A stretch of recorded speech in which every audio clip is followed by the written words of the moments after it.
Welcome to this episode of Island by Film. My name is Wes. Today I want to give you a follow-up video to my Maverick cot tent design that I did a number of months ago. At that point in time, I hadn't tested it out yet. I hadn't worked out some of the kinks. I wanted to go through a complete walkthrough with you, show you my complete setup, and show you how everything is laid out in my camp here with my Ford Maverick and the CampRight Double Cot Tent.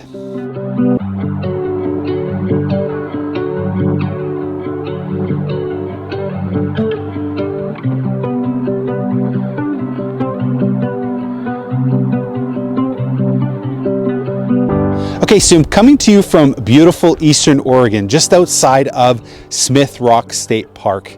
This place is absolutely beautiful, and I thought this would be a great opportunity to take a video on how I've been enjoying living in my CampRight tent cot on the back of my Ford Maverick. So I've taken a number of days to do a road trip here in Eastern Oregon. I've had a variety of different weather conditions, and I wanted to kind of give you my impressions of what it was like to spend time in this tent cot. Is it warm?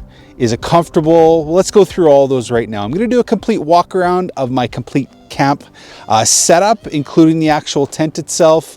Forgive some of the background noise here. It's quite windy today. As you can see, I'm wearing my toque and I'm wearing 2 layers here, so it's a bit cold.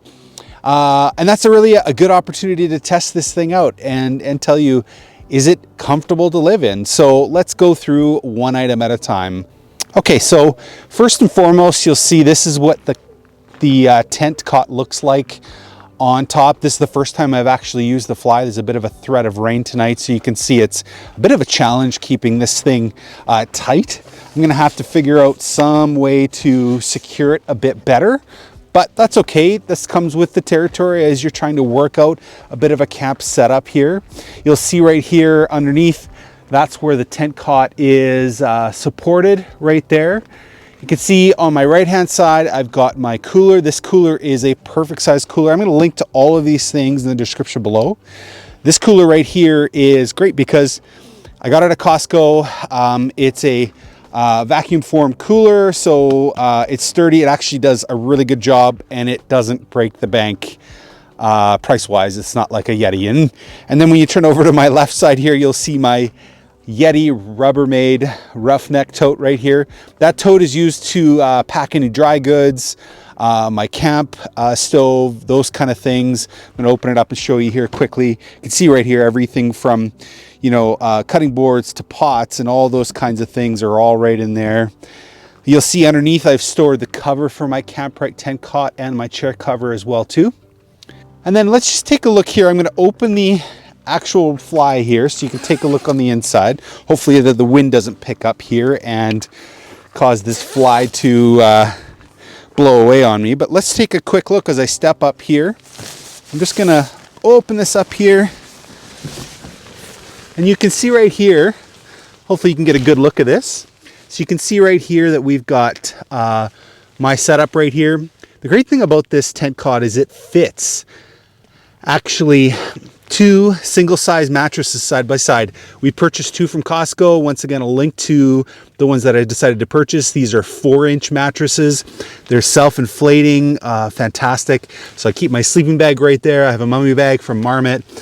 Key to a good night's sleep is always, always, always bring your pillow with you. It's where you lay your head, and for some reason, whenever I travel, I bring my pillow with me whenever I can, especially when I'm in my truck. And then I've got my camera gear bag right here. Normally I also keep things like my toiletries and everything kind of works and fits quite nice when you're doing a bit of a solo trip. Up top you can see right here, I've got my lantern hanging, give myself a little bit of light at night. So this is basically what the interior looks like. It's incredibly roomy and I quite like it. Stepping back out here,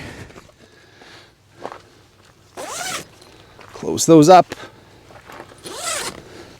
You can see right here, I've got an old step stool that I brought with me. I don't know, this thing seems to do the trick. For me, I like to be able to step in and out, especially when you wake up after a long night's sleep. climbing down a ladder or a step like this versus jumping off a tailgate just seems like a much better idea to me, so I don't land on my face. And so that's kind of how that is set up. So really, this is just the simplicity of it all. At nighttime, I actually tuck this coho cooler right into my back seat, and the same thing with this dry tote. I don't want to leave anything out in the open smelling and possibly drawing critters. I can tell you, the other night, my first night, I was in a place called Leslie Gulch, and just about 5 feet from my truck, I saw a nice big snake. And, you know, honestly, I was so thankful that I was off the ground for this sleep. So anyway, here is my full setup of the CampRight tent cot. And I hope this is good information for you. If you have any questions, feel free and leave them in the comments below. But I wanted to just give you a quick look at what my whole setup is. Now, what it's like to live with this. So when you're considering living with this tent cot, one thing I did find with the Rainfly on, it was incredibly comfortable. I think we were about maybe 3 or 4 degrees Celsius at night, and not for a second did I feel like I was too cold. It seemed to keep the heat in quite nice. And I think a lot of it has to do with the fact that you're not sleeping with a tent on the ground. And of course, this cot tent you can put on the ground and still be elevated off the ground, but for some reason, it tends to stay nice and warm. And I really, really like the fact that it's comfortable. The cab of the truck actually tends to block off some of the wind that comes from that direction as well too. So as my mattress is toward the cab right there, it's super comfortable to sleep in. I wasn't woken up in the middle of the night by a noisy Rainfly. It was decent. So overall, I would say it's a really, really great setup, and it only takes me now, probably since I've set it up a bunch of times, probably only takes me about 10 to 15 minutes to set up camp, which is great. So providing you're not in the middle of a downpour and you can wait that through inside the cab of your truck, which I imagine is the case for a lot of people, it's really only about a 15-minute setup tops, and you're ready to spend a night at any location. So anyway, thanks for watching this episode of Island by Film. My name is Wes. I hope you enjoyed it. If you did, please feel free and like and subscribe and leave a comment below. I'd love to know what you think about this. Are you planning on doing this yourself? Do you have a Ford Maverick, and would this be something you'd be interested in? Anyway, leave all that in the comments below. Thanks again for watching this episode of Island by Film.